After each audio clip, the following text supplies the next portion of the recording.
Let's look at this column from page 12 on Sri Lanka's economic and political problems.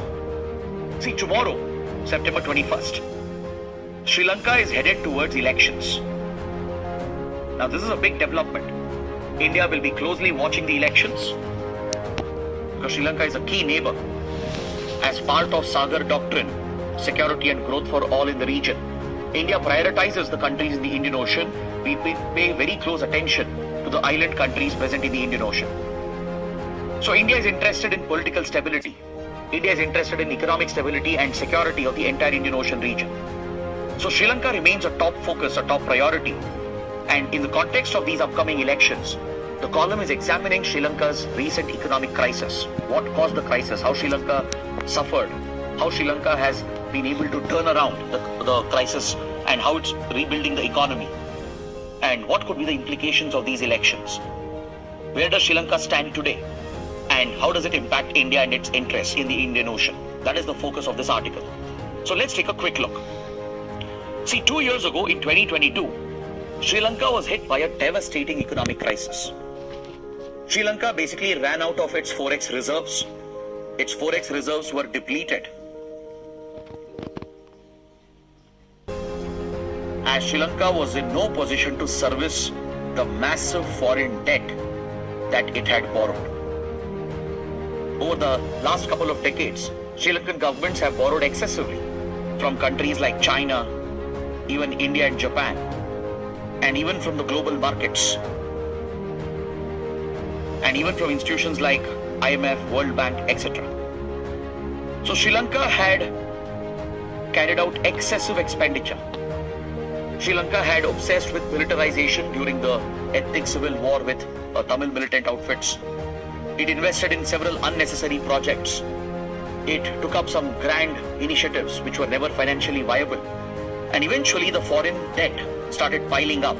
And this debt burden led to a crisis where Sri Lanka was in no position to repay the debt.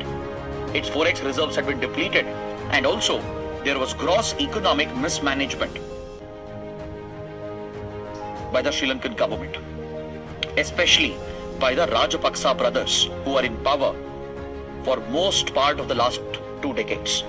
Mahinda Rajapaksa was the president from 2005 to 2015 for a decade. Then his brother Gotabaya Rajapaksa became the president from 2019 to 2022. So during this entire period, when the Rajapaksa family was in power, a lot of disastrous policies were initiated. For example, Sri Lanka shifted towards organic farming without any scientific basis. As fertilizer imports had become expensive, the Sri Lankan government banned the import of fertilizers and forced Sri Lankan farmers to switch to organic farming without any thought, without any transition plan. This significantly hurt Sri Lanka's agriculture, especially its commercial plantation crops. I hope you know Sri Lanka is a major producer of tea, rubber, spices. These are major exports of Sri Lanka that brings revenue, that brings foreign exchange. So these critical agricultural exports were hit when the country was forced to switch to organic farming without a solid basis. Then the Rajapaksa brothers, they had announced a lot of tax cuts in order to please the voters to win elections. They had announced massive tax cuts as a populist scheme when they were trying to contest the 2019 elections. They were trying to create a vote bank through these populist measures, and that is primarily how Gotabaya Rajapaksa came to power in 2019. These tax cuts were unsustainable. It significantly affected the revenue that was being generated for the Sri Lankan government. Then upon that, there were global events like COVID-19 pandemic, the terror attack in Sri Lanka in 2019, the Easter Sunday bombings, and Russia-Ukraine war. These events affected the Sri Lankan economy, mainly the flow of tourists. For Sri Lanka, tourism is a big source of revenue. It's a preferred destination by foreign tourists. So because of all these events, first, the Easter Sunday bombings carried out by a local Sri Lankan terror group called NTJ, which is affiliated with Islamic State. This major attack, it affected the security situation, the image of Sri Lanka, and tourist flow started reducing. Then came the deadly pandemic, which led to lockdowns and travel restrictions. For several months, tourism industry collapsed in Sri Lanka. This increased joblessness. It caused major economic disruption to the Sri Lankan economy. Then came the Russia-Ukraine war, which disrupted supply chains again, increasing commodity prices, and Sri Lanka was in no position to import the expensive commodities from abroad. So this was a nightmare scenario for Sri Lanka. From everywhere, Sri Lankan economy was hit. There was economic mismanagement, wasteful expenditure, excessive unnecessary borrowing, which increased the foreign debt, and the revenue had been hit, exports had been hit, and Sri Lanka got into a position where it couldn't sustain imports anymore. Even essential commodities could not be imported, like fuel, gas, medicines, even paper. So Sri Lanka got to a stage where it had to postpone exams because it didn't have paper to conduct the examinations. It had to restrict economic activities as the country was running out of fuel, gas, even food and medicines. And this triggered a mass uprising. The people rebelled against the Rajapaksa government. They threw out the Rajapaksa government from power, and a unity government was formed. Various political parties came together to form a unity government to stabilize the Sri Lankan economy and to address the economic crisis. So that is how Ranil Wickremesinghe, the current Sri Lankan leader, became the president. And since then, Sri Lanka is trying to work around this economic crisis. Now, this is where you need to understand the role of India. Even though the article doesn't talk about it, I would like to tell you about India's assistance given to Sri Lanka. Let's go beyond the article. Let's understand this in detail. Because India was the primary support to the Sri Lankan economy when the crisis hit the country. Over the last 2 years, we have arranged nearly $4 billion in support. This is in line with our vision of being a net security provider. See, India wants to be the first responder to help any country in the Indian Ocean region when they face a crisis. Be it a security crisis or a disaster or an economic crisis, India wants to be the first responder. Right? This is the vision of India under the Sagar Doctrine, to become the net security provider of the region that allows India to establish its dominant traditional influence. So as soon as Sri Lanka went through the crisis, India came out with a $4 billion assistance package. We provided fresh line of credit. These lines of credit given by India, these are concessional loans. Now you might think, how will new loans help a country facing a debt crisis? See, these loans are very flexible. They come with a relaxed repayment schedule, very low interest rates, and an extended deadline. So it's not a burden. So this provides immediate liquidity for a country like Sri Lanka to overcome the crisis. We also gave grants and sent aid material. We supplied essential items like milk, medicines, food items, and even fuel to support the Sri Lankan economy, to help the common people in Sri Lanka. We gave grants as well, which Sri Lanka need not pay back to India. And we also deferred some of the loan repayments. Some loan repayments were pending, which Sri Lanka was supposed to honor. But India deferred the repayment and gave an extended deadline. We restructured those loans, giving a breathing space for Sri Lanka. We worked out a currency swap arrangement. We provided a currency swap where the central bank, the RBI, would swap the currency with the Sri Lankan currency, which gives liquidity to Sri Lanka to deal with the crisis. And we worked with the global community to help Sri Lanka manage the crisis situation. India worked with Japan, which is another major lender to Sri Lanka, and we worked with the Paris Club of countries, the Paris Club of creditors. The Paris Club, it's an informal group of creditor nations, all the developed large economies which give loans and funds to other small countries, the debtor nations. So when countries face a crisis like this, when they are not able to repay the foreign debt, the Paris Club of countries, they work together, they create a restructuring plan. They basically restructure the loans, defer the payments, giving a breathing space for the country facing a liquidity crisis. So India worked with Japan and Paris Club of creditors to create that space for Sri Lanka so that it can focus on economic reforms. Because Sri Lanka desperately needed support from the IMF, from the International Monetary Fund. The IMF provides such contingency funding or emergency funding when a country faces a crisis. For example, in 1991, when India faced a BOP crisis, the balance of payments crisis, right? Even we ran out of forex reserves. We didn't have enough forex reserves left to continue our imports. So India also took help from the IMF. But problem is, with IMF, if you need assistance from IMF, it is conditional. You have to fulfill certain conditions. You need to carry out certain reforms. Like, for example, you have to tackle inflation, restructure the loans. You have to devalue your currency. Right? So it feels like your economic sovereignty is getting compromised. IMF places those conditions and you feel that IMF is violating your economic sovereignty. But in a crisis situation, that is the option. There's no other choice available. You need to initiate those reforms, implement more free market reforms, and cut down the cost, increase government revenue, cut down the expenditure. Right? So once these reforms are initiated, IMF will come out with a bailout package, and this will help a country going through a crisis. So Sri Lanka also has been working with IMF over the last 2 years, and it has received around $3 billion in support through an extended fund facility.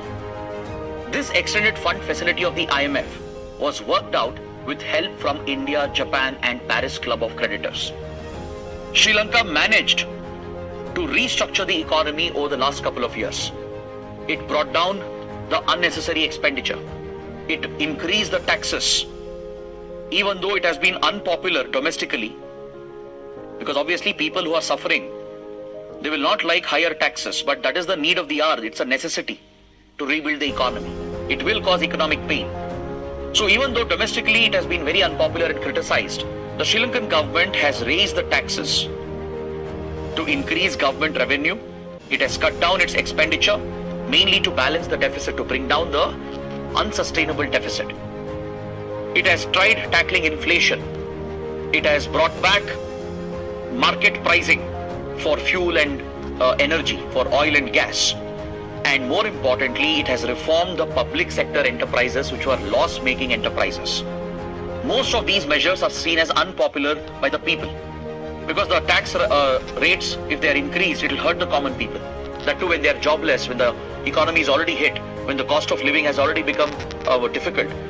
Increase in taxes will hurt the people, but as I said, this is a bitter pill, a bitter medicine which has to be swallowed by Sri Lanka.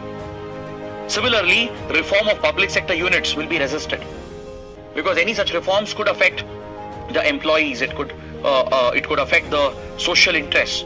And despite that, Sri Lanka had to do this. It had to reform these institutions which were loss-making enterprises. So thanks to these reforms initiated by the Ranil Wickremesinghe government, today Sri Lanka's economy is on a path to recovery. So India has played a very important role as part of the Official Creditor Committee, the OCC. India, Japan and Paris Club, together with around 17 countries, have worked out an agreement to restructure all the loans that were pending. And China, which was the largest debtor country, which had given the highest debt, the largest creditor country to Sri Lanka, which had given the highest debt, has signed a separate agreement with Sri Lanka. Because initially China was not willing to be part of India, Japan and Paris Club. It has parallelly negotiated with Sri Lanka and signed a separate agreement for restructuring the debt. And as a result of the restructuring of the loans, Sri Lanka has got a breathing space. So with the tax reforms and the governance reforms and the overall economic reforms, Sri Lanka's economy is on the path to recovery. Almost $14 billion worth of sovereign debt has been restructured, which Sri Lanka had borrowed from the global markets. Close to $6 billion of bilateral loans have been restructured with India, Japan and China. So this restructuring gives a space for Sri Lanka, plus the reduction in expenditure, increase in revenue, and the cut down of unnecessary expenses, even social security expenses, like pension, provident fund, even these costs have been cut. Again, I know it hurts the people, it hurts the common man in Sri Lanka, but these harsh measures have become necessary. So though the Sri Lankan government has become unpopular because of these measures, it was necessary to recover and rebuild the Sri Lankan economy. And today the results are evident. There is a turnaround which is being witnessed. Inflation has become manageable. From high double-digit inflation in the range of 25 to 30%, inflation has come down to single digits again. There is a recovery in growth at a time when the global economy itself is depressed. Sri Lanka has managed to register a 2 or 3% growth, which is still quite significant. It has brought down its overall expenses, the deficit has gone down, the revenue collection has increased. So these are positive numbers for the Sri Lankan economy. The Hindu depicts this in the form of various graphs The graphs themselves are not necessary for you, but just understand that Sri Lankan economy is staging a recovery. It's looking at a turnaround because of improved macroeconomic performance.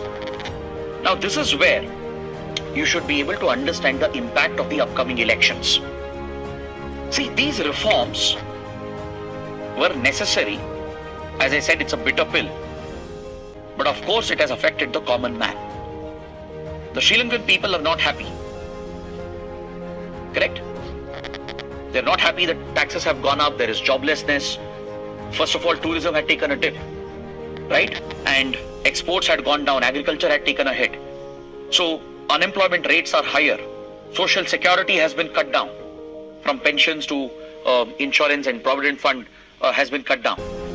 Plus, more people have lost jobs because of restructuring of public sector units. So definitely there is anger at the ground level, and this might create anti-incumbency. Right? So people might vote against the current government, against the current leaders in the upcoming elections. So most likely we are looking at a change in government, a change in leadership. Right? This is very likely. It might happen. So if this were to happen, India should be prepared. Any political change will have its own impact on India's interests. See, India's interest is primarily to ensure that Indian Ocean region remains stable and peaceful. We want to curtail the role and influence of external powers which interfere in the Indian Ocean, especially China. You know what China did? China leveraged the economic crisis and it got strategic gains out of this. That's why China didn't agree to work with India, Japan and Paris Club to restructure the loans. It negotiated a separate agreement with Sri Lanka to restructure the pending loans. And Chinese armed forces have gotten more access into Indian Ocean through Sri Lanka. We have heard reports of Chinese spy vessels and naval vessels of the PLA Navy, docking in Sri Lankan ports like Colombo and Hambantota. The strategic Hambantota port is controlled by a Chinese company. This was another wasteful project taken up by the Rajapaksa government. The project failed commercially. Sri Lanka couldn't repay the loan, and eventually Sri Lanka gave away Hambantota port, a strategic port in the Indian Ocean, to a Chinese company for 99 years lease. China is involved in the East Container Terminal project at Colombo port. It already has a significant control over Colombo port and its operations. So this has strategic implications for India. The rising influence of China. If there were to be a government change, if a leadership were to emerge which is pro-China, or which can be blackmailed and arm twisted by China, this could increase China's military and diplomatic and strategic presence and influence that could run counter to Indian interests. So this is what India would look out for. India would look out for the possible threats that might emerge following the elections. We just want a peaceful transition. We want a stable government which balances India's interests with its relations with other countries. We have no problem if Sri Lanka is close to China. That's not the problem. The problem is we don't want Sri Lankan government to unnecessarily favor China and allow China and even maybe Pakistan to interfere with India's interests. That is something that India would strongly oppose. So we would be interested to see a peaceful transition and a government which protects India's interests. That is the bare expectation, the minimum expectation from India. So let's see what happens. Now take up this question, examine the